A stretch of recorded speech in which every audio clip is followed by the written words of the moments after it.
Pengembangan usaha tidak lepas dari pinjaman atau kredit.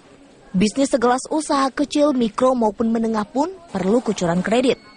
Namun ketika ekonomi makin sulit, justru bunga kredit malah melangit. Sektor usaha mikro, kecil, dan menengah masih dibebankan bunga kredit sebesar 22% di perbankan umum.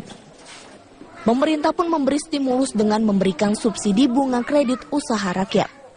Namun untuk kredit non-kur, suku bunga kredit rata-rata masih sebesar 12,91%, melejit dibandingkan awal tahun 2014 yang berada di kisaran 8,5%. Wakil Presiden Yusuf Kala mengungkapkan kekecewaannya terhadap tingginya bunga kredit bagi sektor UMKM yang diterapkan oleh perbankan nasional.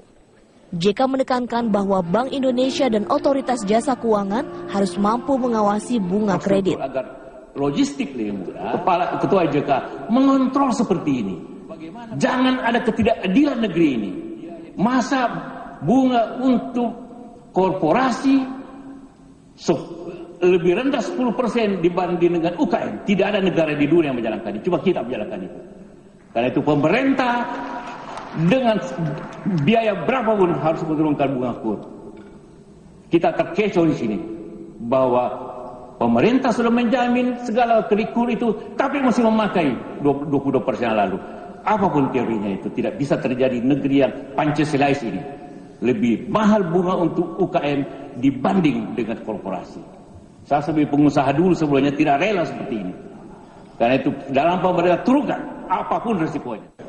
Menyikapi hal ini, Gubernur Bank Indonesia Agus Martowardoyo mengaku stabilitas ekonomi yang sudah diupayakan BI akan kondusif menjaga pertumbuhan ekonomi. Kebijakan BI lewat pelonggaran giro wajib minimum bisa menggerek turun suku bunga kredit perbankan. Indonesia telah menyelaraskan kebijakan moneternya untuk merespons kondisi makroekonomi di dalam negeri yang lebih baik, yaitu dengan kemarin kita menurunkan giro wajib minimum dari 8% menjadi 7,5%. Itu kira-kira ada dana 18 sampai 20 triliun masuk ke sistem perbankan yang sebelumnya tidak menghasilkan uang, tidak menghasilkan bunga, sekarang bisa dinikmati oleh perbankan itu lagi. Jadi perbankan akan mempunyai dana murah yang lebih baik, sehingga perbankan nanti pada saatnya bisa melakukan penyesuaian tingkat bunga pinjaman gitu. Sementara itu, Direktur Utama Bank Mandiri Budi Gunadi Sadikin mengatakan harapan penyaluran kredit dengan bunga single digit sebenarnya bukan suatu hal yang sulit untuk dicapai. Jangka panjang Indonesia juga harus memiliki 1 digit bunga. Nah, tinggal tahapannya saja, karena untuk sampai ke sana cost of fund tuh harus turun ke single digit, biaya bunga ya. Nah, untuk cost of fund-nya mesti turun, itu inflasi mesti turun. Jadi saya rasa dengan turunnya inflasi di Desember ini ya, harusnya nanti itu secara bertahap bisa menjadikan biaya bunga turun dan biaya kredit.